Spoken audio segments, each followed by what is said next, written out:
Distinguished delegates, ladies and gentlemen, welcome to this second high-level panel. Our panel is to address key questions that follow up on some of the discussion we have had this morning, which is how do we make aid architecture fit for resilience? And so I will try very briefly to introduce the overall topics and introduce our different panelists, our distinguished panelists.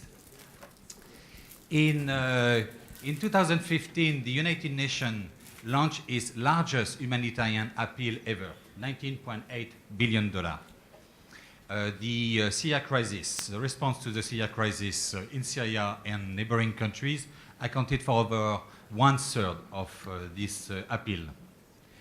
This 2015 appeal was almost an increase of 50% over the 2014 appeal, which was itself the largest appeal ever of its time. And so we are basically breaking records when it comes to financing, humanitarian financing needs every year. Now, despite unprecedented humanitarian aid, 60% of the appeal remains unfunded. And this point has been discussed at length this morning.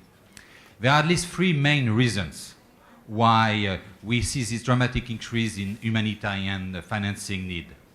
The first one is basically the likelihood of relapse into violence.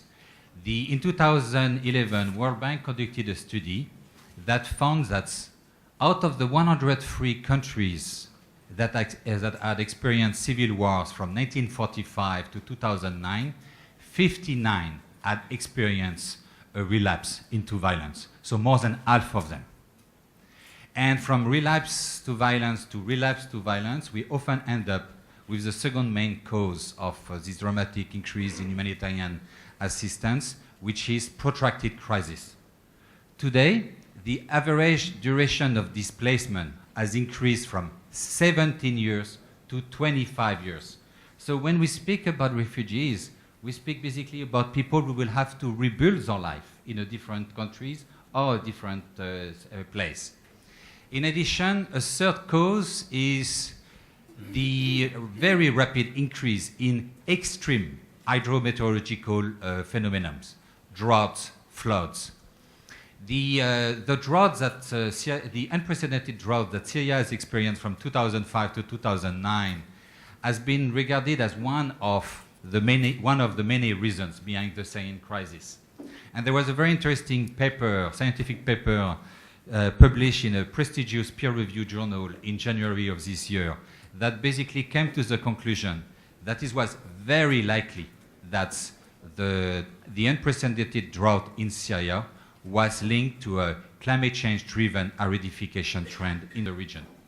And so, in addition to the fact that we have a high percentage of relapse into violence, protracted crisis, we are also facing the risk of fairly dramatic increase in extreme weather events.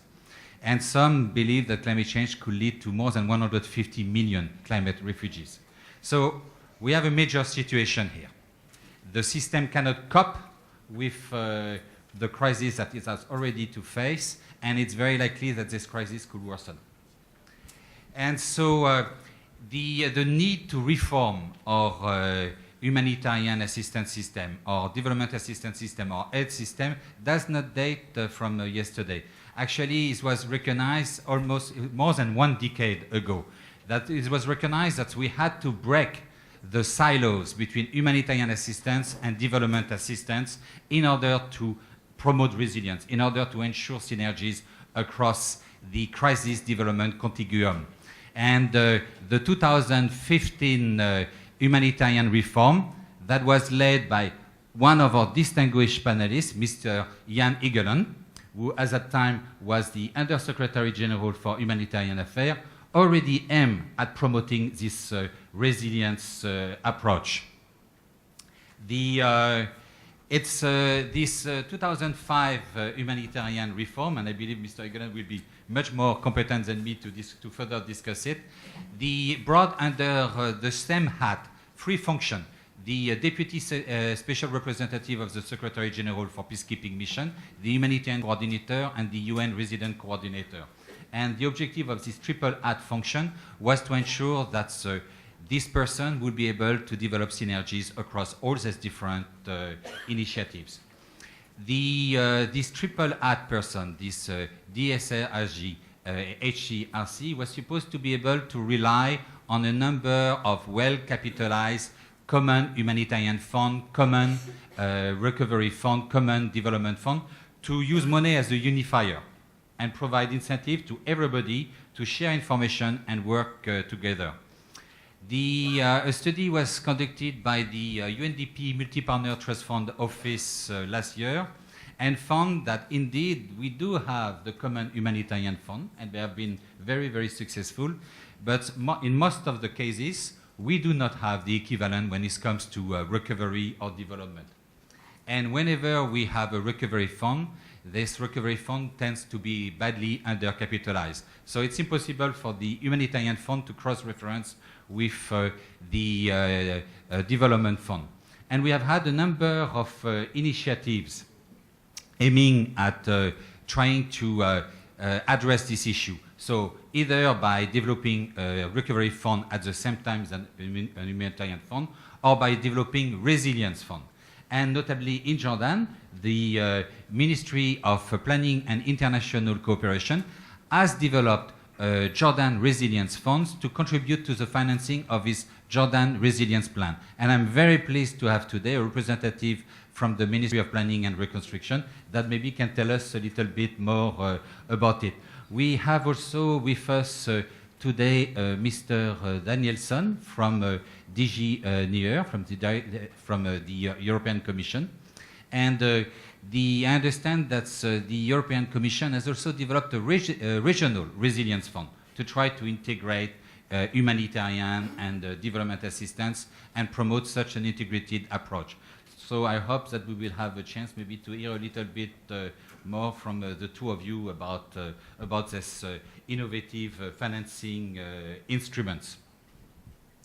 In addition to this idea of using money as a unifier for pool financing mechanism, it's important to address a second key issue for this panel, which is the fact that today 53% of the humanitarian assistance takes place in middle-income countries. And most of our humanitarian instruments were designed actually for least developed countries, not middle-income countries. And this has a lot of meaning. One of some positive, some negative. One negative meaning is that a middle-income country is not eligible for concessional finance. And we have heard this morning that a number of governments are facing a major public expenditure crisis. And so we are privileged to have with us Mr. Ferid Belhaj, who is the director from World Bank for the Middle East. And I hope, Mr. Belhaj, that you will say a few words about what does it mean for World Bank financing resilience in the middle-income countries. And in addition to concessional finance, what kind of innovative finance instruments could we be thinking about, such as, for example, donor-backed bonds or diaspora bonds, etc. When we speak about the middle-income countries, we speak also about a country that has some very well-developed markets, local institutions, skills, etc. And therefore, that's the potential to be able to promote a very strong private investment to address the crisis, and actually address the crisis in a way that promotes the long-term sustainable development of the countries. And for example, when you speak about the refugee camps, rather than trying to invest in the diesel generators to provide electricity, maybe you rely on local businesses to go for energy-efficient light bulbs. And in Jordan, for example, the government of Jordan has calculated that if it were to replace its energy-inefficient light bulbs by energy-efficient light bulbs, it will save enough energy to basically supply both the refugees and the host communities. And so what will it take for the private sector to capitalize on this potential water efficiency, energy efficiency, green supply chain opportunities? What kind of policies could we be speaking about? And I would very much like to rely on our 6 panelists maybe to share their insight about it. What does it mean, the private sector investment? And we are also extremely privileged to have two representatives from some of the largest financial contributors in the world to humanitarian recovery and development assistance. We have Her Excellency Ulrika Modéer, who is the State Secretary for International Development Cooperation from Sweden. And Sweden, beside being a major contributor to humanitarian and development assistance, is also a major contributor to the core resources of the UN agencies. If I can seize this opportunity to say it, because a lot of the capacity of the UN to react in a responsive manner, in a rapid manner, depend on financial contributors that also provide to the core. So I hope that we have today with us Her Excellency Ulrika Modéer, and we have also with us Mr. Futoshi Matsumoto, who is the Chargé d'Affaires from the Japanese embassy in Jordan. And I very much like to, I hope that you will share, the two of you with us, your views on what does it mean for the aid architecture to be fit for purpose. So we are really privileged with a great panel. Normally we should have, in addition to wonderful presentation, a wonderful and a unique opportunity for question and answers. So I would like to ask each of our panelists to maybe stay within 10 minutes for their presentation, because if we can demonstrate such a discipline, we will have enough time for a number of question and answers. And for the question and answers, I will ask speakers to present themselves and to ask a question, not to make a statement. To ask a question so that the panelists can come back and respond. So with these few words and without any further delays, I would like to give, it's my extreme pleasure to give the floor to Mr. Egeland, who is a legend in the world of humanitarian assistance. And I understand a superhero in Norway. Thank you very much, Mr. Chairman. Yes, indeed, 10 years ago, I was the emergency relief coordinator. We had tremendous challenges at the time, the Indian Ocean tsunami, we had Darfur, we had the Israeli-Hezbollah war, we had a lot of emergencies at the same time, but nothing was even comparable to what we're facing now in this region, stemming from the war in Syria. So I'd like to start by, saying to the question, is the aid architecture fit for purpose, fit for resilience? I would say, no, it is not. And we have to, in a way, be very honest, ruthlessly honest with ourselves. As it is now, it cannot continue. And I think we, the humanitarian emergency organizations, the NGOs who are here in the region, we have thousands of local staff that heroically tries to reach the displaced inside Syria and the refugees in the neighboring countries, were the first to say, the way it is now, it cannot continue. Cannot continue because, number one, as we heard this morning, the host countries feel alone, unsupported, neglected. They're nervous, they're frightened for the future. This is going to be long-term, and they are not supported.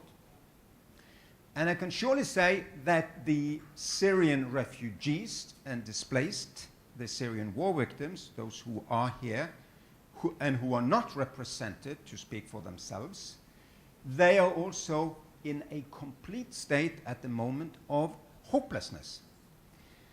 Over recent days, met many people, and I'm struck by two things. The resourcefulness of them. This is people coming from an ancient civilization. They are well educated, they are resourceful, they would like to work, they would like to contribute, they would like to go back and rebuild Syria, and they feel they're not allowed to. They are caught in a vicious cycle. Speaking to youth is the most eye-opening to me. It's like we, the world, come to the Syrian youth and say that you will not be able to finish your education, you will not get work, you cannot get a real income, you will not be having your own house at any time, you will not have your family, you're condemned. I mean, with this message, of course, they are full of despair, and of course they move. I would have left for Europe. I think many of you would have left to Europe in that kind of a situation. So we have to change it. It cannot continue. It's the 5th winter we go into. It will be the worst winter, the one which is coming. So what we have done, the 7 of the largest humanitarian NGOs, is issue this report today. It's called Right to a Future, Empowering Refugees from Syria and Host Governments to Face a Long-Term Crisis. Because it's not hopeless. One of the things we need to fight now. A lot of people in the world say, no, Syria, and that's hopeless. Talk to me about something else. We have to break it and say, it's not hopeless. We can break the vicious cycle. So what do we call for? We call for a new deal in this one. Number one, a much greater investment in the region. I personally think, some others do not, think the Marshall Plan is the best image I have. Europe in ruins, full of refugees, no economic, the economy ruined. Americans saying, we've got to get Europe going again. Let's massively invest, because it's good for us and it's good for them. And we know all about the story. It worked. If we could have Marshall-style investment here, it would be more infrastructure, more public services, good public services, open public services, jobs for local populations in Jordan, Lebanon, Turkey and Iraq. And in return, the host governments and communities would say, we will fix all of your legal limbo, because it is true that the majority of you now cannot really work, have no permits, have not legal stay even. Birth certificates are not issued, marriage certificates are not issued. We'll fix it. And you can join this economy because it's going to grow, because there is this investment, and then the win-win situation. A resourceful people can contribute, pay taxes, etc. I met 2 nurses, man and a woman, a couple, yesterday here in Irbit. They were eminently skilled to join a health service that needs them here, both local population and the Syrian population. They cannot work as it is now. So that's the new deal. Now, is that possible? Well, I think it's possible, because I think parliaments are waking up in Europe and elsewhere and seeing that, again, the way it is now, it cannot continue. It is the people didn't want, should not need to go to Europe to have hope of getting jobs. They should be able to get it locally. But then let's spend billions of dollars and not have as our main product this half-funded emergency relief program, which is the way we're responding to it today. So ending there, and even staying within my 10 minutes, we recognize that the emergency relief effort, it has to be fully funded. It was a catastrophic mistake to so underfunded that even food rations were cut in September of late. Services were withdrawn. It was an open invitation to say, leave for Europe. The emergency relief program has to be fully funded, but it is not enough. There has to be the next. The next thing is the big new deal. But I have to say, as I close, it's peace which is the solution. So I think the aid architecture, and this might be a little bit controversial actually, but I think the aid architecture, whatever it is, I suppose it's us really. we have to push for all of these external actors that have brought fuel to this fire to now pull in the same direction towards peace. Peace, ceasefires, reconciliation, transition. It's the only way. And therefore the meeting in Vienna, the second meeting in Vienna is a big opportunity. I think we need to push all of us to have this thing move towards peace, because it can. Thank you.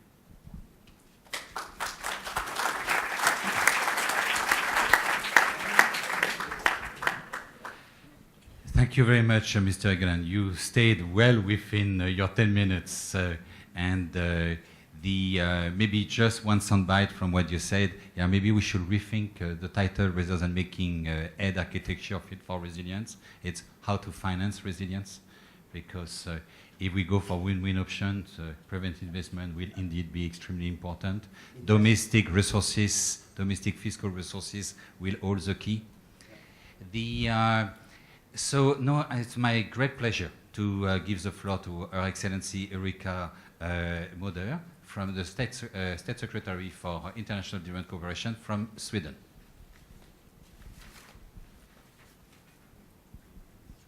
No. I'll try this one. Thank you, and thank you very much. Still good morning, even though we're close to midday, to all of you.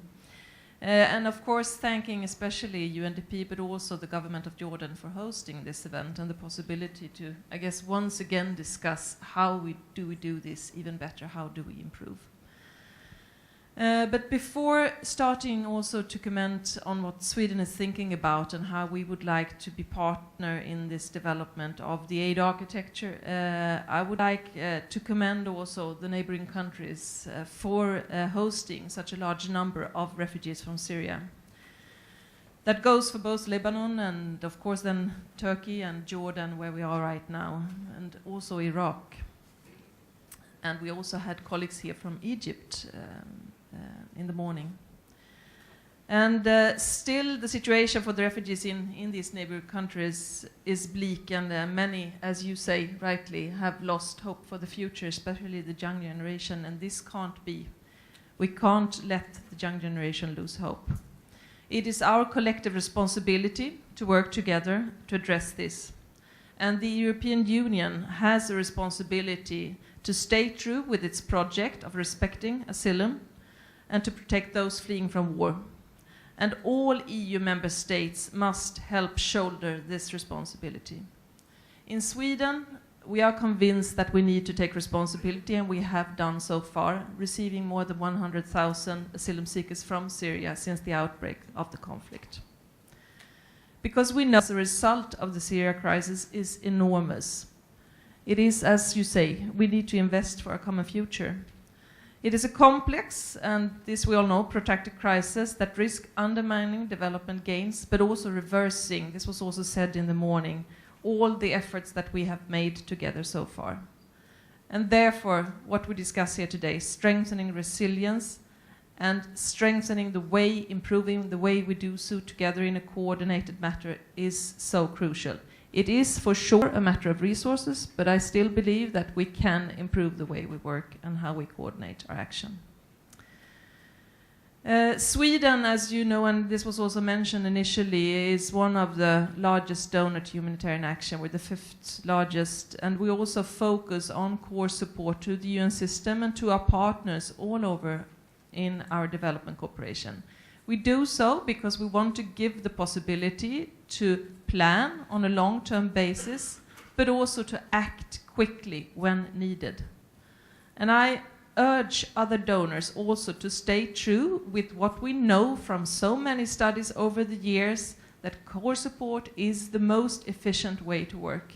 Of course, we need to see in this situation how we can pool funds, but we need to strengthen not only the resilience in the hosting countries, but also the resilience of the aid system. And we do this the best way to give long-term predictable funding for our partners. We contribute here also through the different funds to UNICEF, UNHCR, to EFP and to the UNSURF. And the amount of humanitarian aid that we have given so far to the crisis is $69 million this year, amounting for the past years to almost $300 million. When we are planning our further action, we are thinking about a long-term commitment. This will take time, and we need to coordinate the support we do to humanitarian action to the long-term development support. It's perhaps not about bridging, but about coordinating in a better way, and it's already being done. You have said here that we have talked about it, and we have actually done it as well. It's in practice right now, and we have to learn from that practice and work much more on that. So we will present, as a government, a 5-year strategy with the crisis in Syria as a core, but then supporting the resilience and the efforts of our partners in the neighboring countries during the coming 5 years. And it will be then, for the first time also in Sweden, a combination of humanitarian assistance and long-term development support. And we are also, with our strategy towards our agencies and international partners, stressing the importance of working with conflict preventive measures. And also the need to focus on the more long-term. This should be said. I want to take the opportunity now that we're heading towards the climate meeting in Paris to also work with those issues that we know we will have ahead of us, and that could also be much more of a problem also to political conflicts and cause political conflicts, as we will see with the climate change that we have ahead of us. We have also talked a lot about the importance of strengthening the economic potential of the refugees in Syria, of including them in society. This is something that we also discuss in our own society with the refugees coming. How can we, as fast as possible, integrate and give the future for the people coming? And also, this is the future for us and the hope for Sweden and for Europe, that we have people that want to come to our country and our continent to build a future with us, even though it's forced migration. So I think that the experience that we have in Sweden and the experience that the neighboring countries here has, to also do what you say, Jan, to find the way to have a win-win situation, that we need to invest and we need to have a new sort of a new deal to invest in the economic potential that the refugees can bring to our countries, but also the rights of the refugees to be an integrated part of countries where they need to stay.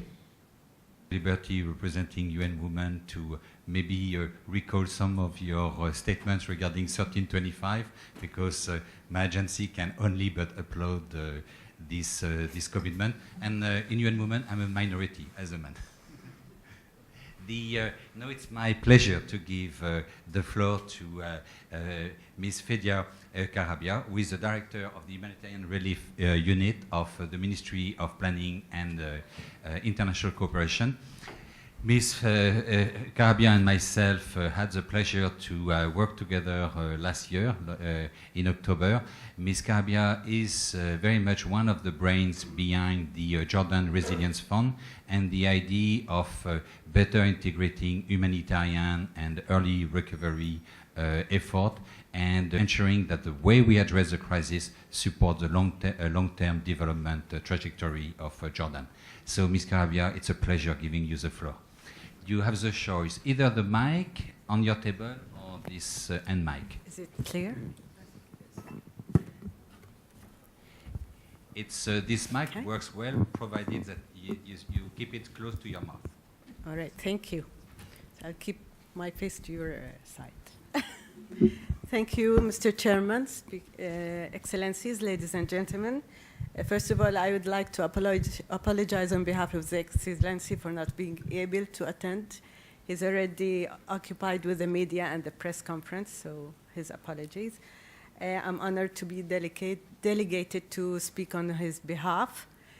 My team also prepared notes for me, and I'm taking it out. I'm not going to read through the notes, not because it's not good, it's excellent, but they've been reflecting what we've been practicing over the last few years, And we've been doing this on daily basis, coordination, cooperation with the international community, line ministries, and all stakeholders that are related to a planning process in Jordan.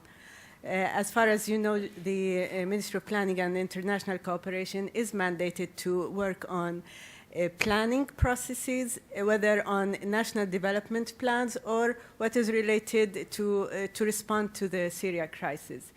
By the beginning of the crisis, MOPIC used to issue an impact paper.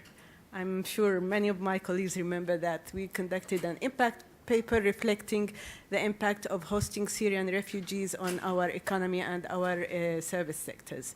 Then things changed, and the RRP was issued on an annual basis through UN agencies focusing on humanitarian refugees' needs. So we thought it would be, in a complementary manner, work on our resilience and host community support plan. And this was issued in 2014. Then the international community came up and said, let's merge things together and put humanitarian and resilience support for host community in one document to facilitate or put all things in a comprehensive manner and see the reaction of the international community to this process.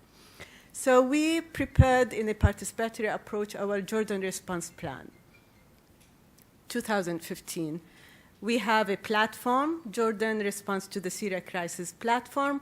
It's chaired by the Minister of Planning and International Cooperation. It includes the membership of all ambassadors in Jordan, the UN agencies, INGO forum, and local NGOs. We sit together, decide on the strategic and policies regarding the Syria crisis. We also prepared, as I said, the JRP 2015 in a participatory manner, in the sense that we have 11 task forces. Each task force consists of the line ministry, donor, UN agency working as a secretariat, international NGO, and national NGO. They sit together, decide on the interventions according to the needs and priority. So we have a prioritization criteria to determine our interventions in each sector. And we started working on our JORIS system, which is the Jordan Information System for the Syria Crisis. We started by putting all data, documents, reports related to the crisis. We also worked on 4 Ws, what has been done where, by whom, who are the funding agencies, implementing agencies, etc. And now we also include the proposals submitted by international community to support Jordan for funding the interventions within the Jordan Response Plan. According to JORIS, we also have a tracking system where each stakeholder submitting a proposal can track the proposal and see whether it is approved, whether there are comments, and if it is approved, what they receive official reply to proceed. We also worked with line ministries on improving the approval process for NGOs and international community to be able to accelerate the process of approving and consequently implementing the projects within the JRP.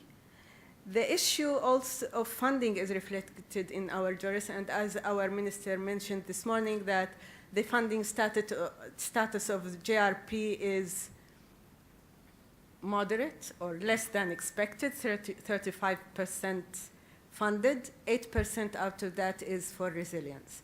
And this is the main challenge on how to make sure that there's at least a balance between the resilience and humanitarian, not only in identifying the type of interventions, but also identifying means of financing those interventions.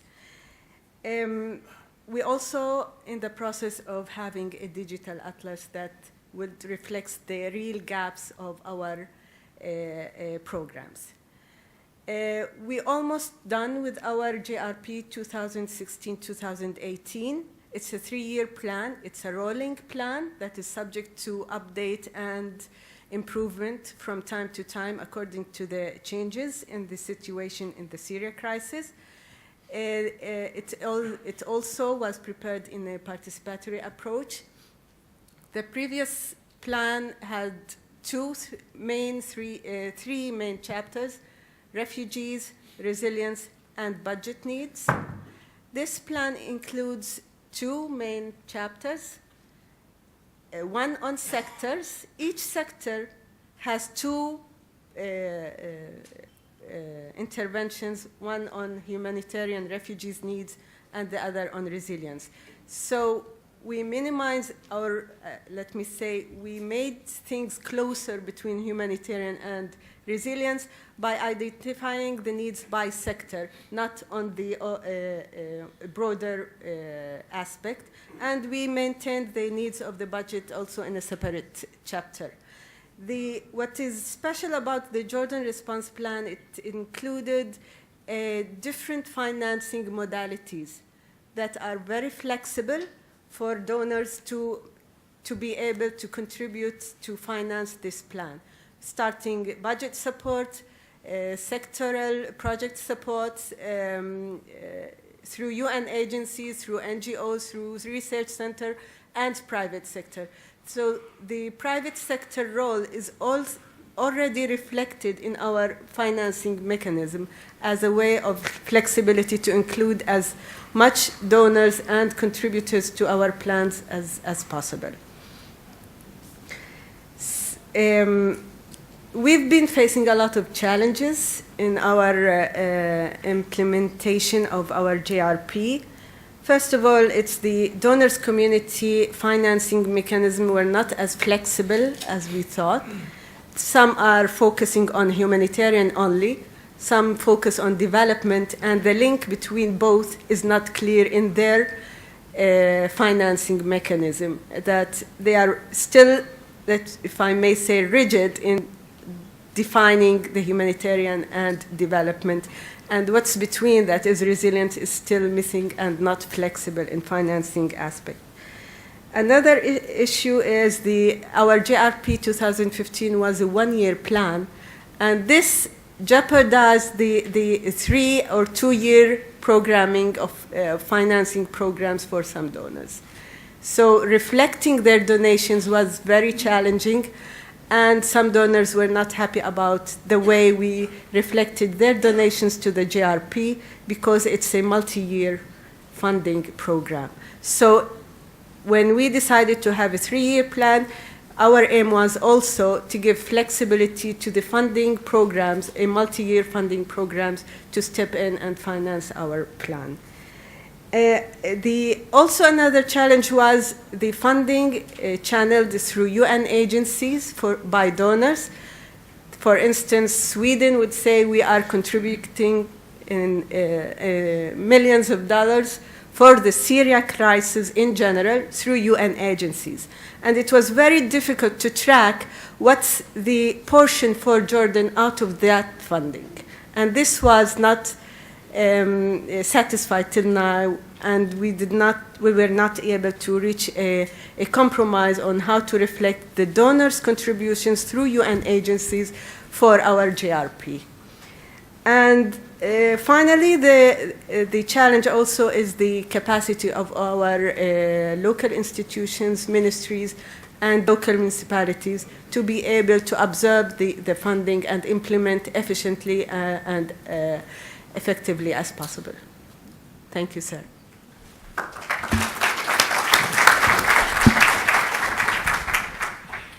Thank you very much, Ms. Karabia. Last year I had a chance to read the entire Jordan resilience plan, not only the summary, but the entire one from cover to cover. And several panelists have already mentioned the issue of win-win options.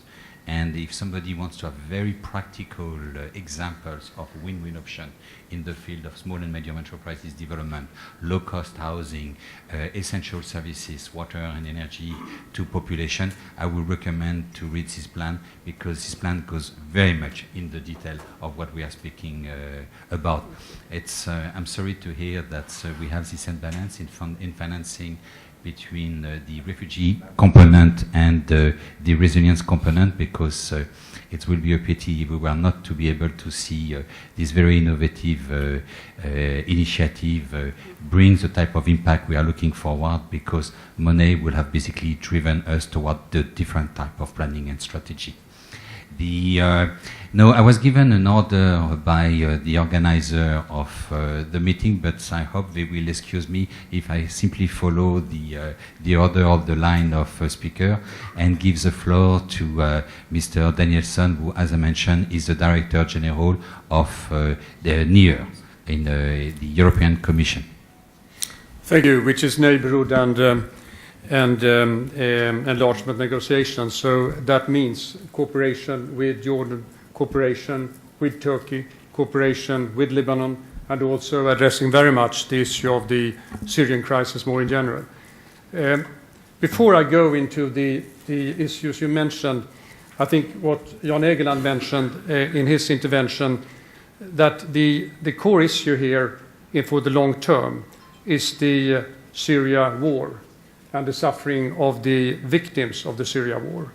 And that there, of course, all efforts needs to be put in order to try to come to an end to that one.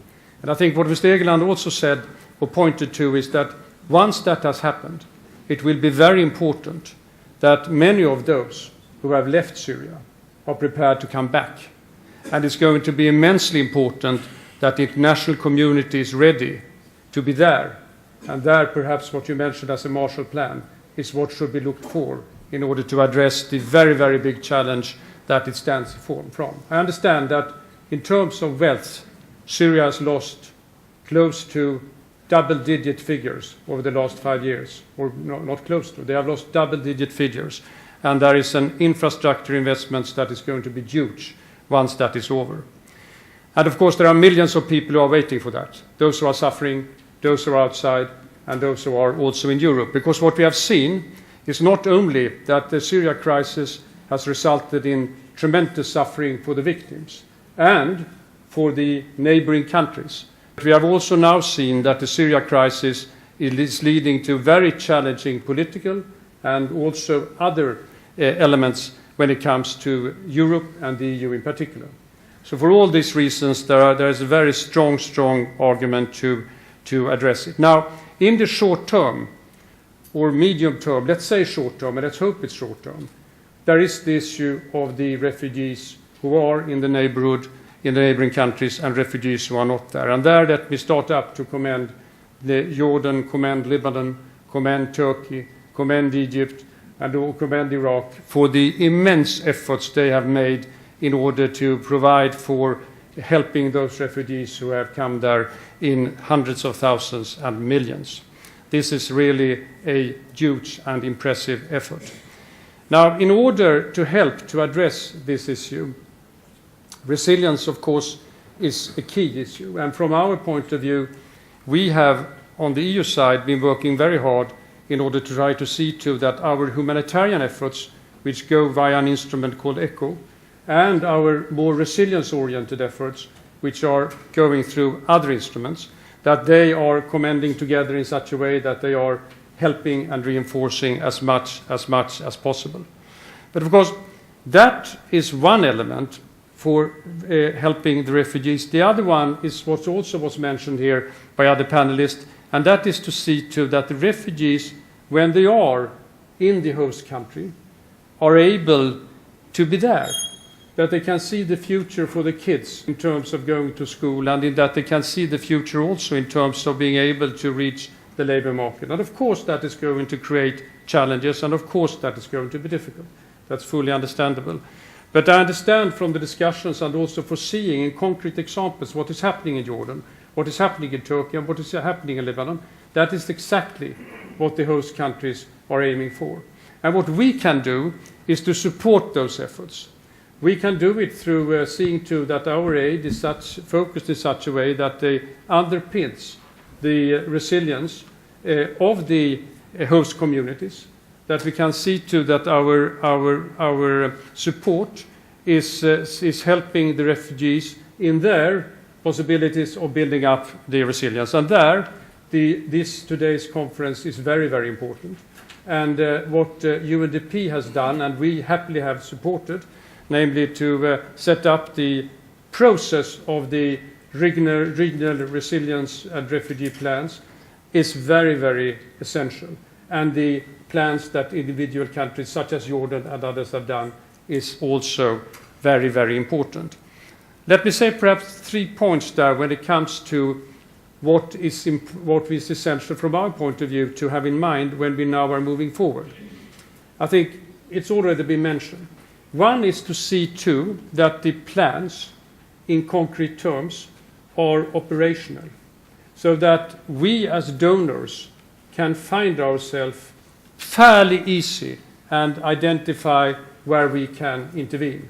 Education is obviously one area clearly where this is important. I would argue that issues relating to business environment is important as well in order to build up the necessary resilience.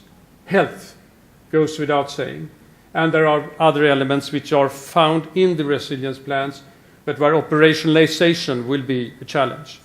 The second element is the monitoring, which I think is essential, that we can see how it develops and where we need to change or make adaptations to what plans that we have done. And the third one is, of course, the whole element of seeing to that the funds are there.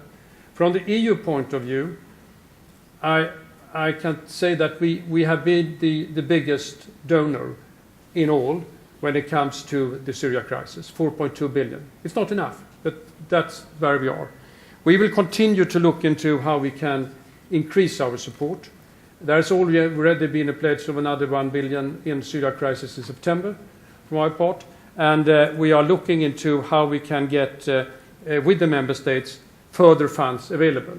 And in that context, and you mentioned it, we have established a specific instrument, which is the Regional Syria Trust Fund, which will be an instrument which will help us and the neighboring countries in a more focused approach when it comes to both funds that are coming from member states and funds that are coming from the EU centrally, plus, and I would like to invite those donors who are here, other donors, to come in and be part of this process in order to be able to focus it better to support exactly the resilience activities of the neighboring countries. We believe that is essential, and it's essential that we have an instrument where we can act fast and efficiently. So there are quite huge challenges in front of us. Just to underline once again that from the EU's point of view and from the European Commission's point of view, we see this as very much the priority. We are going to put immense efforts in trying to live up to expectations, and we will try to see to that whatever we do with our instruments are supportive to the resilience ambitions and the huge efforts that are being made by the neighboring countries themselves. Thank you very much.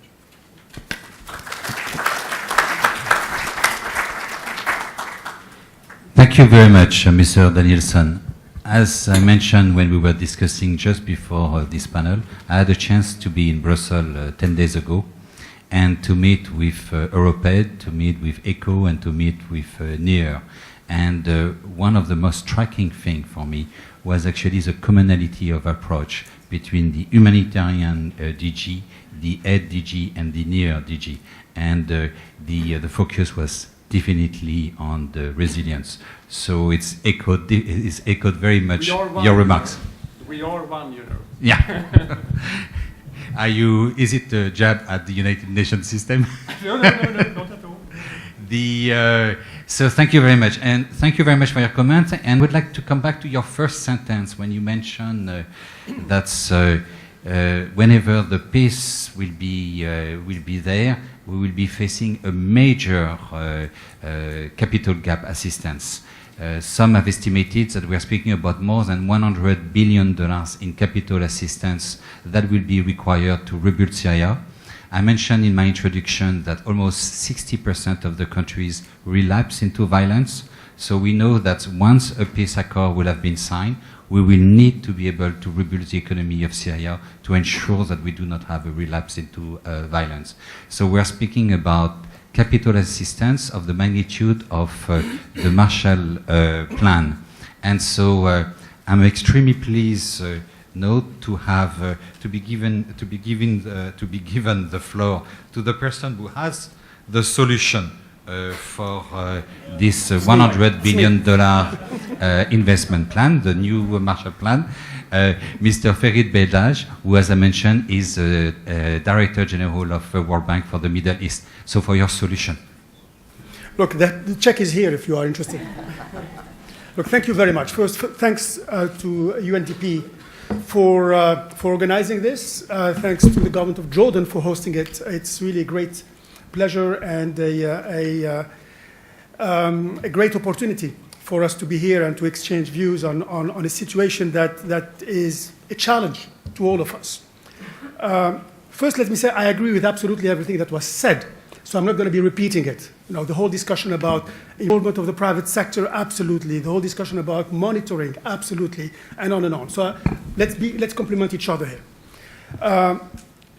We are living an acceleration of history, and what we see today is that the aid architecture is not necessarily following in terms of updating itself so that it can manage this acceleration of history. So are we satisfied with the aid architecture today when it talks about resilience or development? No. Are we trying to do something about it? I guess yes. Do we have solutions?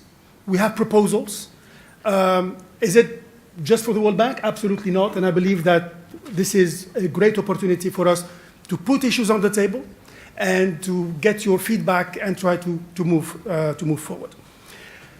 Let me begin by saying that about 2.5 years ago, when this whole crisis started to become really an international challenge, we were challenged at the World Bank to try to move fast and try to help.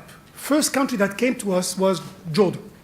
And during a meeting between the King of Jordan and the President of the World Bank, there was a discussion about how can the bank help Jordan immediately take care of an emergency fiscal pressure they were going through because precisely of the flows of refugees and the impact they had on the Jordan economy. And we moved extremely fast.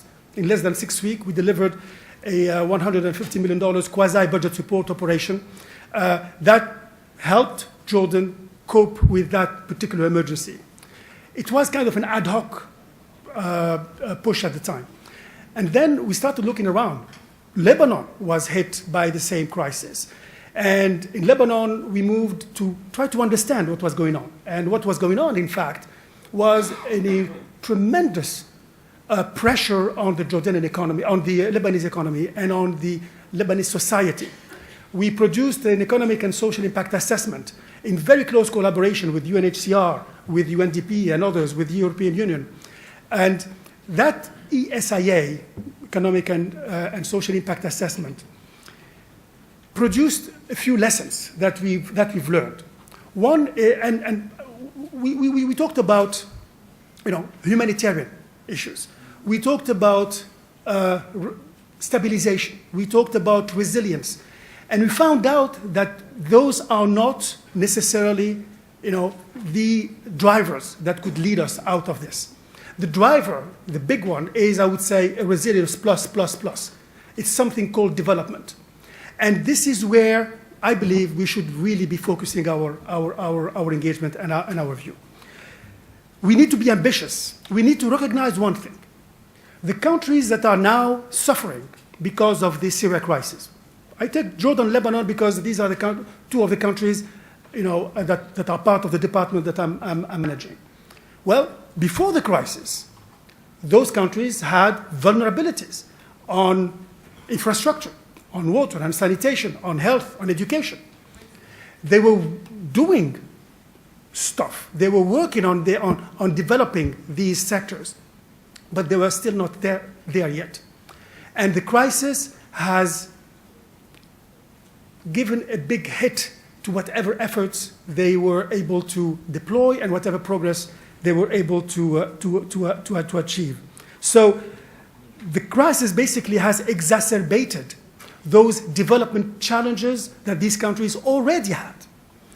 So the issue is really how can we help those countries not just to be resilient, meaning just to go back to the status quo ante, which is not satisfactory. How can we help these countries go beyond that status quo ante? How can we help those countries really bring about a development that will help them move to another level in the achievements for their citizens?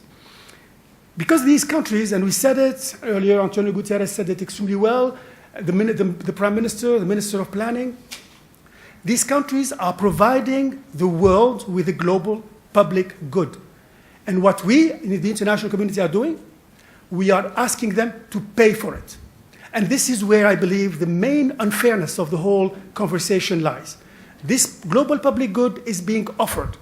And as the Prime Minister mentioned earlier, the people of Jordan, the individuals, the citizens of Jordan are the ones offering that global public good. And they are not seeing, enough coming their way. And this is really where we should stress our engagement. So we need a global compact now. A compact. You mentioned earlier a Marshall Plan. Yes, we need a compact. We need something new. We need something that would involve those countries receiving the refugees, those countries under stress, and the donors community.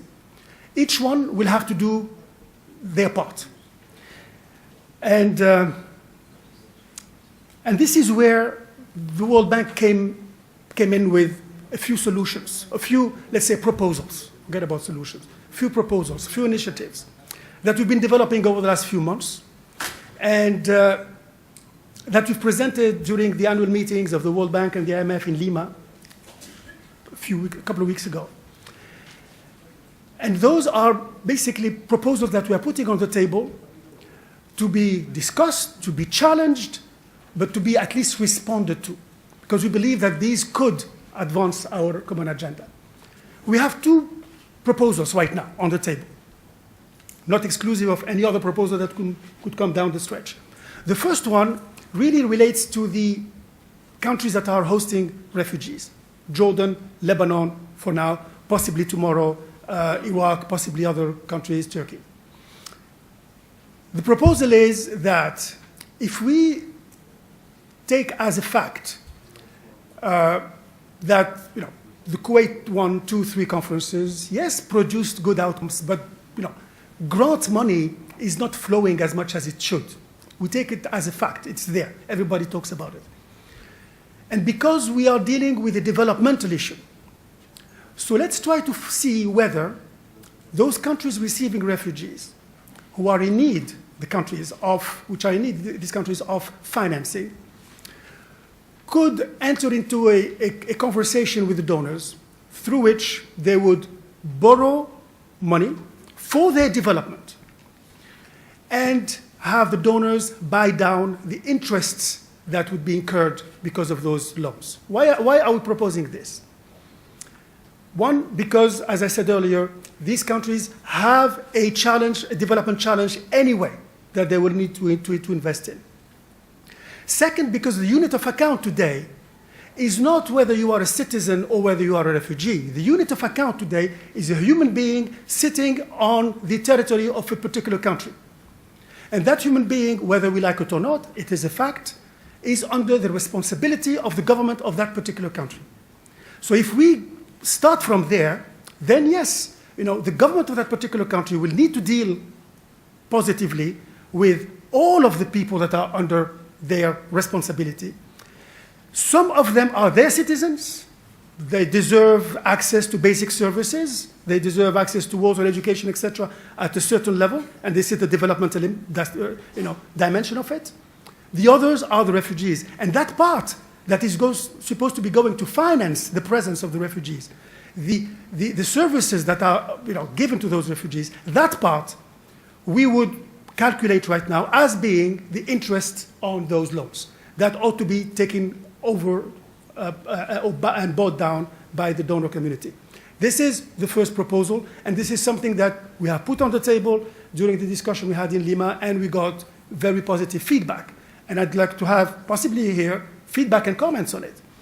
Let me just stress, before I go to the second proposal, stress that this is not borrowing for refugees. This is borrowing for the development of the country that is receiving those refugees. It's different. So this is first. Second is the Marshall Plan. If we look at Syria today, some projections are saying that to rebuild Syria, as of right now, we should be looking at about $170 billion over the coming 10 years. No one has $170 billion to put on the table. Nobody. Libya is under the same kind of numbers. So what we are proposing is a daring initiative by which the World Bank would issue bonds, we'd call recovery bonds, and those bonds would be backed by our AAA rating and would be backed by the very advantageous rating of a number of G7 countries and GCC countries. That would allow us to bring about financing that would help the recovery and the reconstruction of the countries that have been devastated by war and strife, etc. We are looking at Syria, we're looking at Yemen and Libya, we're looking at Iraq as we speak, and other countries. So the facilitator is telling me that I've kind of went way beyond my time, so I'll stop here. And I would love to have any type of reaction, in particular about these two concessional financing initiatives that we are putting on the table. And thank you very much.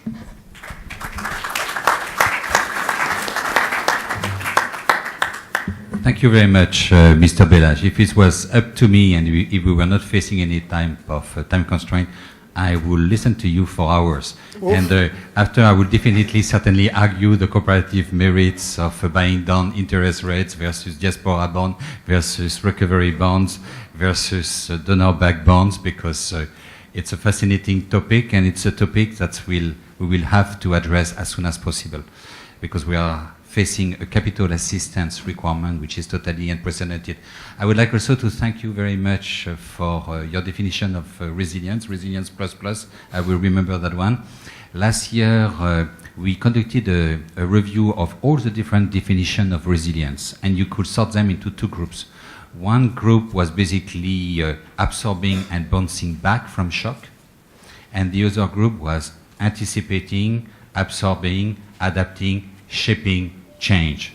And the second definition was very much in line with your resilience plus. There, the idea was, in your recovery efforts, you address the pre-existing challenges that were at the roots of the crisis. So again, my apologies for interrupting you. It's not a reflection about how interested actually I was in your presentation. But I would very much like to make sure that we give also to Mr. Futoshi Matsumoto a full 10 minutes for him to basically share with us the views of Japan on what does it mean making the aid architecture fit for purpose. Well, hello, can you hear me?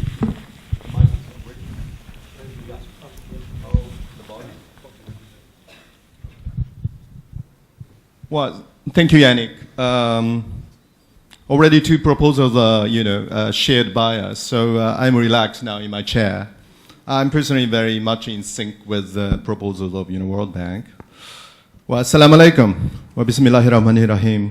Wa sayyidati wa sadati wa duyuful kiram wa yasurruni wa yusharrifuni an atahaddas ma'akum al-yawm. Please rest assured, I don't speak in Japanese. On behalf of Mr. Fumio Kishida, Foreign Minister of Japan, I would like to express my deepest appreciation to our co-host, the government of Jordan and UNDP, and for hosting this remarkable forum in a much timely manner. And let me assure you, Japan is strongly backing the efforts of Jordan and UNDP, or UNDG, to be specific. as the conflict in Syria has entered in its 5th year, every one of us here is convinced that it is high time to soberly reflect our assistance policy. But before that, let me share with you my acute feeling. That is, the world as a whole is on the brink of breaking apart, from the Middle East all the way to the Far East, not only here. As I am one of a few here coming from Asia and also representing one of you, few major donors on the panel, I'm really obliged to point out we are really faced at so many global challenges. No wonder that all donors suffer from the question of resources, to be frank with you. Nevertheless, it is high time to rise above such immense challenges for all of us, to keep our world and the people safe from grave dangers, by finding out the most efficient and effective means. In this regard, I would like to remind you all that our government has been a strong supporter of the concept of human security since many years. At this critical juncture, the international community must provide continued assurance to the people who suffer from fear and want. Protecting human security is sine qua non for all of us, not just because of economic suffering of the Syrian refugees and IDPs, or economic burden on regional countries, but also because the loss of hope and dignity amongst the people could lead to the rise of extremism, further infightings, and consequently terrorism beyond the region. While having attended the sessions yesterday and this morning, you may have already good clues to the solutions. So perhaps, I should stop talking. And we say that silence is gold, skut minat dahab, as Japanese. But here in the Middle East, I should be a little bit more talkative. So let me point out only 3 salient issues which are already shared by all of us. First, develop further a broad framework for partnership in upgrading international assistance and financing mechanism, just as proposed by the World Bank, in tandem with the ongoing political process for solving the Syrian conflict. Second, combine emergency and development assistance in a hybrid manner. Well, since the wars are really being fought in a hybrid manner, why don't we go hybrid? To realize seamless assistance from humanitarian assistance to early recovery and to mid and long-term development. Third, redefine our approach, not only based on nation-state system, but also on a broader regional concept. Needless to say, if the current political process in Vienna may move in a more positive direction, we should further strengthen our positive impetus in our support. If we may lessen our assistance, we will see more vices rising on the horizon, spoiling the prospect of peace. Japan has been contributing a total of more than $1.1 billion ever since the start of the Syrian crisis. This includes a variety of long-term assistance programs, for instance, for women and children and education, in addition to providing emergency assistance such as health, sanitation, and food. We have been active supporters of peace through robust economic assistance for reconstruction, regardless of the region, such as Cambodia, Bosnia, Gaza and the West Bank, Iraq and East Timor, you name it. In time of conflict, you need both peacemakers and peace builders. In Iraq, we tried our best to help rebuild the country through a number of projects. Amongst all, the establishment of the Trust Fund under the auspice of the UNDG and the World Bank was one of the most successful ventures we strongly supported. When it comes to the question of finding out the modality of long-term assistance, first and foremost, it is imperative to be creative in coming up with a robust finance mechanism. So in that sense, I fully agree with the idea being proposed by a World Bank. Personally, In this regard, it is encouraging to know that the recently Secretary General of UN, President of the World Bank, groups and Islamic development banks announced joint initiatives, scale up financing in the Middle East and North Africa. It is also critical to focus on a more seamless and hybrid assistance. This should include different approaches in one basket. For instance, we are doing, we are embarking also upon such, hybrid assistance program recently. For instance, in Bekaa Valley in Lebanon, we have decided to contribute a total of $2 million to both UNHCR and UNDP, focusing on assisting Syrian refugees, particularly women and children, and developing Lebanese host community at the same time. In doing so, we are hoping to provide more social stability in the area by reducing social tension between refugees and local communities. We have been also engaged in a number of cross-border programs with NGOs to support long-term resilience of the Syrian people. Over recent decades, Japan has provided assistance with a focus on electric power generation and water-related sectors such as irrigation and water resource management in Syria. For example, close to 40% of Syrian electric power generation capacity has been provided by Japanese assistance in the past.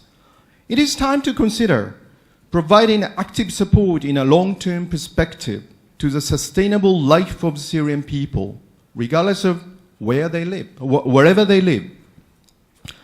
Just to conclude my speech with the presence of many Jordanian friends here today, I would like to share with you a story told by one of my Jordanian friends last week in a bar in Sheraton in Amman. Well, he said to me, "You may think that Jordanians are supporting Syrian refugees in Jordan. It is not exactly true." He said, "We do not think they are Syrians. They are us and we are them. We're just one people, Ashab al-Wahid. That is why we help them. This massive land used to be called Asham, Greater Syria, only 100 years ago, before Sykes-Picot. Ever since, solidarity amongst people here remains strong, while the modern Westphalian order is put at stake across the region. Dynamism on the ground is putting heavy pressure on all of us to readjust ourselves to this new reality. Donor communities cannot escape either from this sea change. I strongly hope that this time our approach should be a bit closer to the people on the ground after all those years." Last but not least, Japan, as the chair of the next G7, is committed to contribute to peace in close partnership with you all. Thank you. Shukran.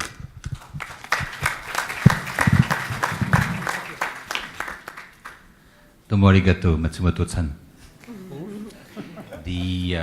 One of the most fascinating discussions I ever had in my career was actually in the 90s with the Ministry of Foreign Affairs of Japan on the concept of human security. And it's good to recall it because through the concept of human security, Japan was already heralding this idea of integrated approaches between humanitarian and development assistance. Thanks to the discipline demonstrated by us, because we still have a little bit of time for question and answer, despite the fact that we started quite late. And so I think we can take 3 to 4 questions, but I will beg you to basically stick to questions in a concise manner so that we have the time to give back the floor to our speaker. I think I will recognize first you, madam, and after you, mister.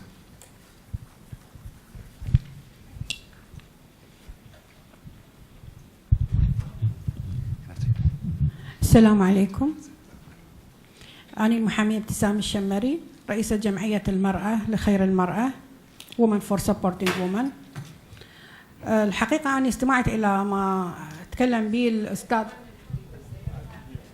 سوري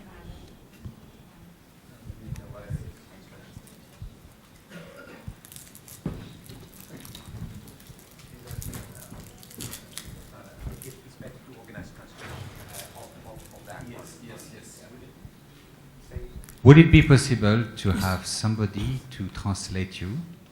Could we have a volunteer? No. Anyone? There's a volunteer. So if you could ask a question, not statement. Yes, I know. استمعت إلى ما ذكر الاتحاد الأوروبي، ممثل الاتحاد الأوروبي، من أنه البلدان المضيفة هي مصر والأردن، ونسى أنه العراق أيضا من البلدان المضيفة للاجئين السوريين، وانتشروا في يعني أكثر من محافظة من محافظات العراق، وهي النجف وكربلاء وبغداد وأربيل وسليمانية. Okay, thank you. Just commenting on the European Union representative that he spoke about neighboring countries hosting Syrian refugees, and he mentioned Lebanon, Jordan, Turkey. I forgot to mention that Iraq. I said it wrong. Yeah. I said, yeah. وصلت الترجمة. That was a fast question. أنا لا ما ذكرت العراق. هاي وحدة. المقترح اللي عندي بالنسبة للبنك الدولي دا ينطي المنح إلى الحكومات مباشرة، والحقيقة الحكومات يعني دا تشتغل بدون أن تساعد أو تتشارك مع منظمات المجتمع المدني. وإحنا منظمات المجتمع المدني غير المسيسة عملنا داخل العراق أو على أرض الواقع أكثر من الحكومة بكثير. فأقترح أن يكون هنالك إلزام للحكومة عندما تمنح أن يكون هنالك شرط إدخال منظمات المجتمع المدني كشريك للحكومة. The second question addressed to the World Bank, or actually a proposal that they should make a condition to governments that civil society organizations should be part and parcel of the package.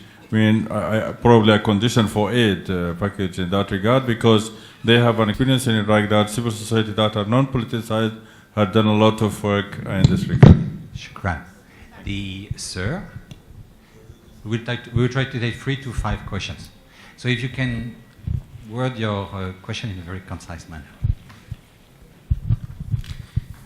Hi, my name is Reber Jaff. I am the country director of Qandil, Swedish humanitarian organization in Iraq. My question is to the Swedish representative as well as the World Bank. We're talking about making aid architecture fit for resilience. But how do we ensure that the architects are fit to do the job? Looking at credible global reports, we see that the countries that receive direct financial aid are some of the most corrupt governments in the world. This is not my statement, it's a public report. How do you ensure that the funding you provide to the governments are not going into private pockets rather than the public good? Thank you. Thank you. Sir? We'll take only 5.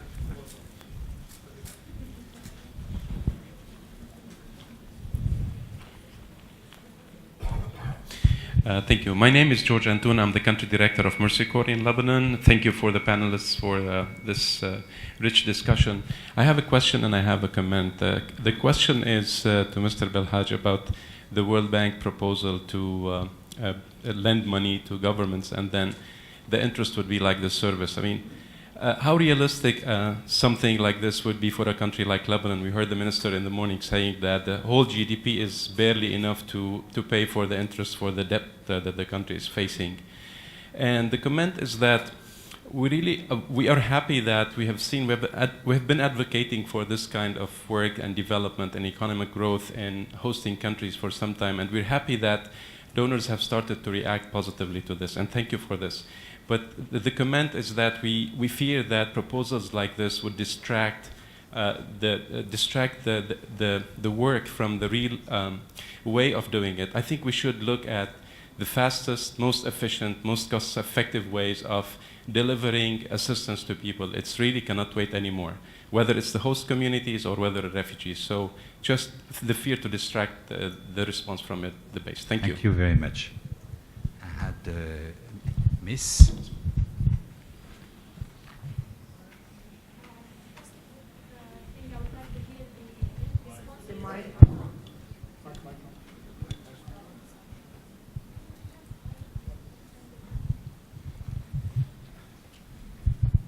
It would be interesting to hear the response of the donors to Mr. Ferid Belhaj's proposal. Thank you. Thank you very much. And we have a last question here for this batch, sir.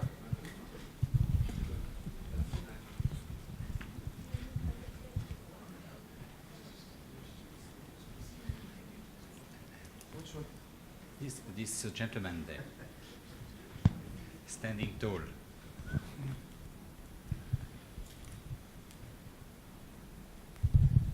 Thank you very much. I am Pierre from the Turkey. We're talking about the government, but other side, what kind of mechanism we have for the monitoring to the EU agency in the field, and how we can evaluate their performance in the field. So I think maybe it's better we discussing this issue also. And the second question about the Japanese ambassador. Thanks, start the local language, so we understood you can speak Arabic very well. But from the Turkish experience, from the Turkey, I can say the Japanese NGO, we haven't seen any cooperation with the Turkish NGO to working in the field humanitarian issues. So what kind of project you have for the long term about national work with national NGO in the Turkey? What kind of the cooperation and for the long-term project between the national NGO and Japanese NGO, because until 4 years we didn't see a strong partnership between both. Thanks a lot. I see a lot of people who want to ask questions, so I will go for 3 more questions, but questions no more than 20 seconds to word it. Sir, and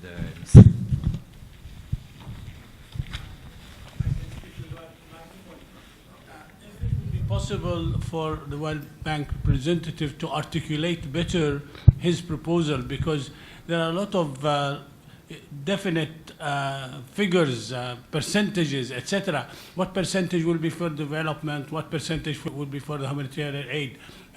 What kind of interest will be on these kind of loans? This will make it clearer to us. Thank you very much, sir. Thank you. My name is Walid Abed Rabbo. I am from the Secretariat of GRP. Well, assuming you have been appointed as advisors, you, the panel, to a minister of a host country. We are in November. Only a small fraction of the budget required is financed. Another plan is coming. What will you advise him to, as much as possible, increase the funding and minimize the gap? Otherwise, as the minister mentioned this morning, fatigue is not, if there is a donor fatigue, there will host government and communities fatigue. And we need to have balance. Thank you very much. Simone. My questions to the World Bank representative, but more generally, I didn't actually hear too many proposals for changing the aid architecture. For example, in the case of the bank, I would imagine that if you have to change the architecture, you have to broaden out the criteria that you use and bring in concepts which go beyond just income. You have to look at vulnerability, and in a similar fashion for middle-income countries, as has been done in the UN for the LDCs, the least developed countries. But the bank doesn't accept the concept of LDC. It looks at LIC, which is low-income development country, with much more emphasis on the income side. But I think what we're really talking about is beyond income and vulnerability. So changing the architecture would require first a reassessment of I think, the criteria. Simone, I'm afraid you will have to be the last, so that 30 seconds, just to build on everyone's comments here. We tabled our paper with some suggestions on aid architecture. We would like to know if for a Marshall Plan we shouldn't go for a financing compact in addition to the resilience agenda. All options presented here are interesting, but they will not operate alone. Shouldn't we aim for a financing compact to complement the resilience agenda and to go for a Marshall Plan for the affected countries? Thank you. Thank you very much. So I'm afraid, Mr. Belhaj, we will have to start with you, and because half of the questions had to do with your proposal, I will, if I could ask you not actually to go in the details of the proposal and maybe have a bilateral discussion on the interest rate issue, so that our other panelists can also address other questions regarding transparency and the reaction to your proposals. Thank you very much. Okay, no, thank you very much, and thank you for the interest in some of the proposals that we are putting on the table. What I would propose on that one, very quickly, when we say that we will go for this recovery bond, what we are trying to do, and then we can discuss it one-on-one if you want to, is to make countries that today would go on the market for a bond issue that, I take Jordan, for instance, lately, going to the market for a bond issue, 5 years, 6 and something %. Okay? What we are proposing is that these countries, and they will raise, what, $500 million. If tomorrow Jordan wants to go to the markets for, let's say, $5 billion, one, it's not at all sure that they will be able to raise that. And second, if they do, it's going to be way higher. And we can go into many specific examples. So what the bank would do, the bank, GCC, G7 countries, etc., is to help countries like Jordan, like tomorrow Yemen, Libya, etc., go to the markets, raise way more money at rates that would be more or less at level of what IBRD is putting on the table right now. And then we can discuss. So a couple of questions. One on civil society, and I think the lady from Iraq is absolutely right. We need to do way more on civil society. However, but we are doing some right now. And one specific example, as we speak, we have a very novel project that we have engaged in for an emergency operation for development in Iraq, where the bank is financing some of the countries, some of the cities that have just been liberated from Daesh, from ISIS. So we are financing the recovery of those of those cities, so that we can one, restore, help the government of Iraq restore its credibility, the credibility of the state, and second, help the people who have left those cities, Diyala, Tikrit, etc., go back. In doing so, we are doing two things. One, working very closely with NGOs, because they know the reality on the ground. And second, we have put together as a very central part of our project a concept that we call citizens engagement, a concept that would allow people, beneficiaries, to come back to us, to come back to their government, and to question the efficacy of whatever we are financing.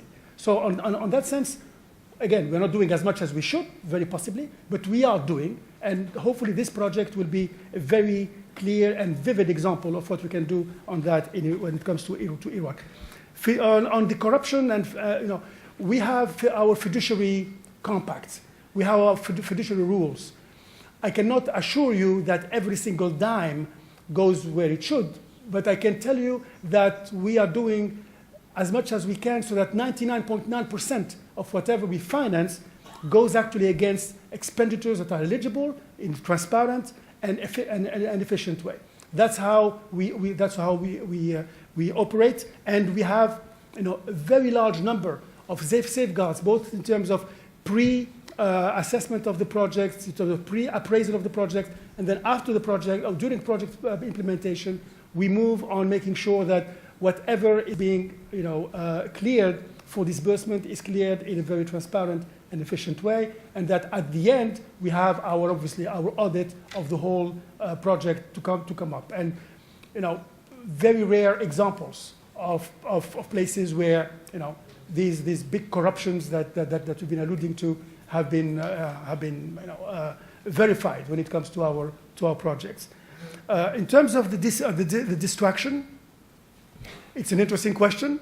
The problem is that today we do not have the level of financing that is required as we speak right now. So either we sit and wait for something to happen, or we try to come up with new initiatives, and we try to push a bit some of the red lines and the boundaries so that we can provoke new ways of doing business and new ways of engaging with those populations, with those communities that are today suffering and that cannot, frankly, suffer to wait until the current I would say, business as usual, becomes more efficient. But then again, it is a good question. But frankly, it's the choice between standing still and waiting for something to happen, or move forward and try to provoke new thinking and new way of doing business. The last point relates to the eligibility vis-à-vis middle-income countries. I think you are absolutely right. One of the main challenges that we are facing right now is precisely, and the example of Jordan is one very vivid one, is precisely that the bank today doesn't have the authority from its board of governors to move and finance on a grant basis middle-income countries. That's the way it is. So what we are trying to do is engage with our authorizing environment, engage with the board, we engage with governors, engage with our shareholders to try to push this agenda forward and try to see to what extent we can use the fact that these countries are going through a very difficult time, that they are flirting with fragility, they are in a situation where the counterfactual of not helping them at levels that are sustainable would be way more expensive for everybody. And we believe that there is something happening there through our shareholders, etc. When we put together these two initiatives in Lima, the feedback was very positive. And what we are putting on the table in Lima is in fact, and in reality, pushing some of those boundaries and helping middle-income countries, upper-level middle-income countries like Jordan, for instance, have access to more concessional financing. And the last point, the financial compact, you are absolutely right. And this is absolutely what this initiative that we're launching is about. It is a compact between the international community, the donors, and the countries that are supposed to be recovering from this very difficult transition the whole region is going through. And thanks again for your interest. Thank you very much, Mr. Belhaj. I would like now to give the floor to State Secretary Modéer, because SIDA was mentioned in one of the questions. Thank you. But I also take the opportunity to say that we are following and even participating in the discussions with the World Bank and other development banks on how to leverage development funding. So the answer to your question is that we are very interested, and we see that this could be very useful in a situation like this, where we will have immense costs that we have not calculated for. But having said that, I also think it's important to say, and this is also often stressed by Sweden, that development funding is actually following the countries when they, and this is, something very positive, go from low-income countries to middle-income countries.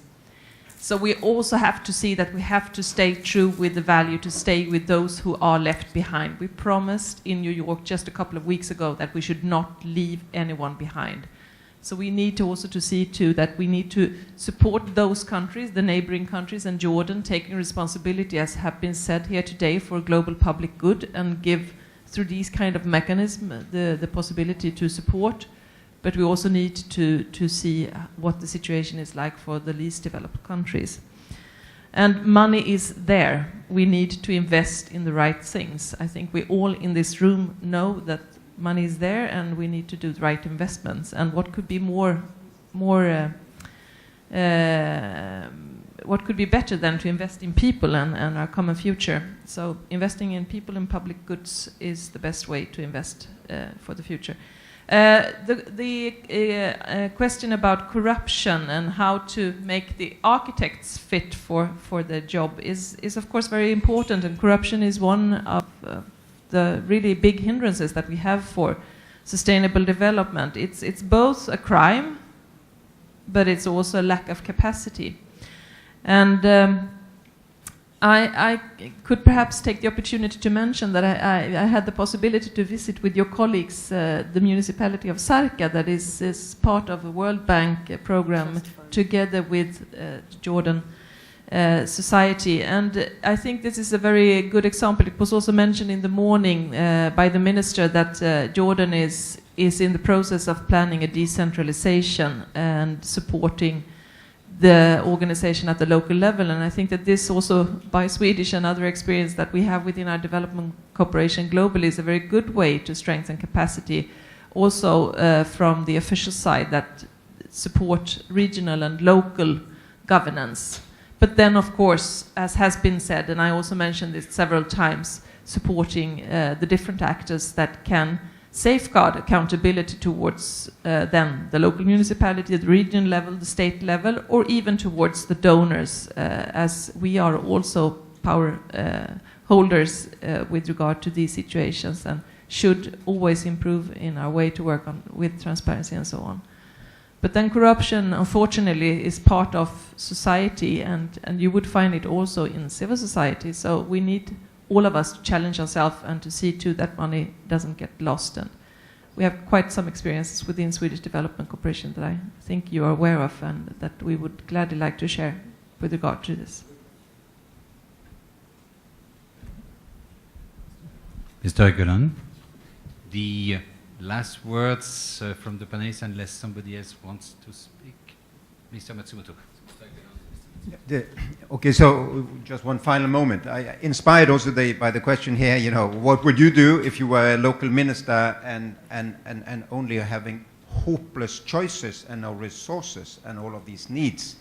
Well, so I agree with all of those who say we cannot wait until the peace breaks out in all of Syria to have the big Marshall effort, if you like.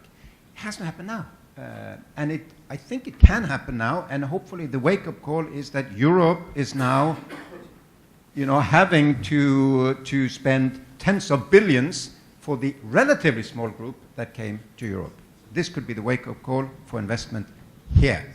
And maybe the bonds, I'm not an economist, so I don't know if the bonds is the right manner, but I'm glad the World Bank and others are thinking of it. Somehow we have to invest in infrastructure, social, public services, educational services, etc., so that the Syrians can work. We started as an NGO a very innovative program, which was very good for a very long time, which was basically to go to all sorts of families in Lebanon and in Jordan and say, we will fund 2 new rooms and a kitchen and a bath on your house if you host refugee families from Syria for 18 months. They unanimously said yes, these families, because they wanted to add their houses, and they welcomed these people in their home. Our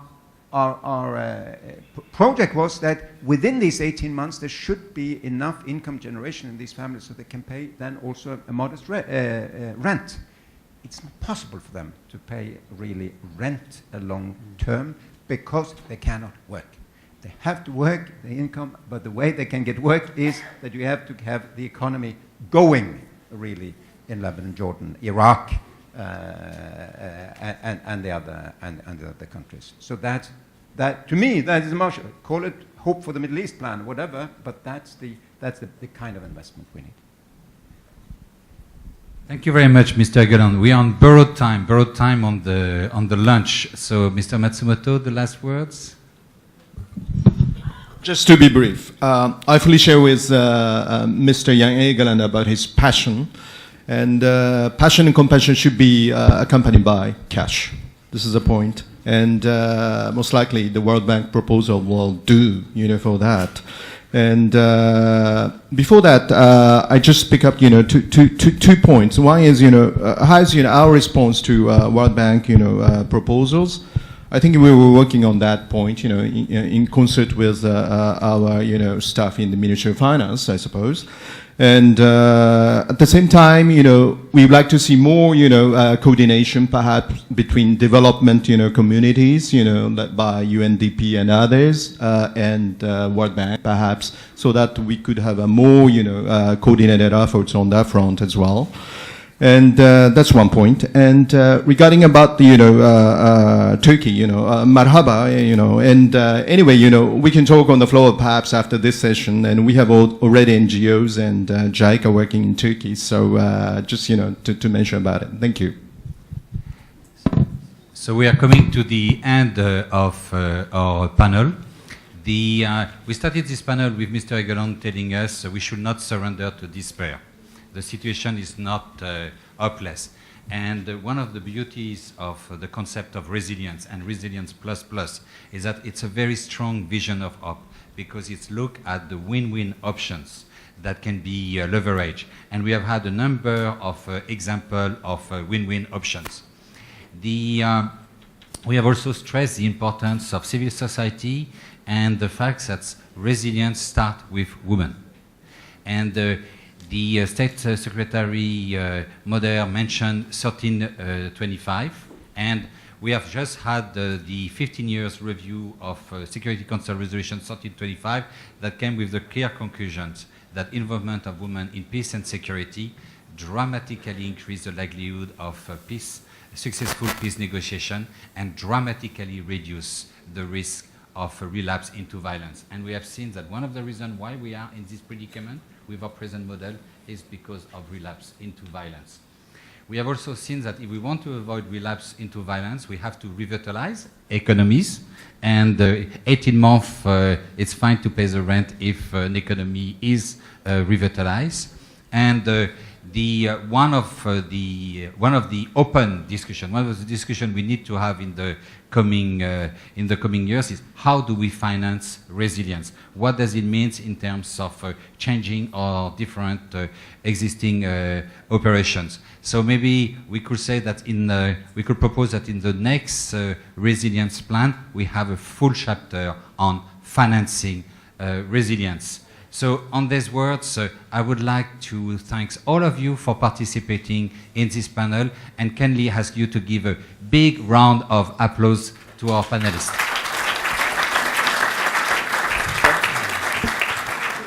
It is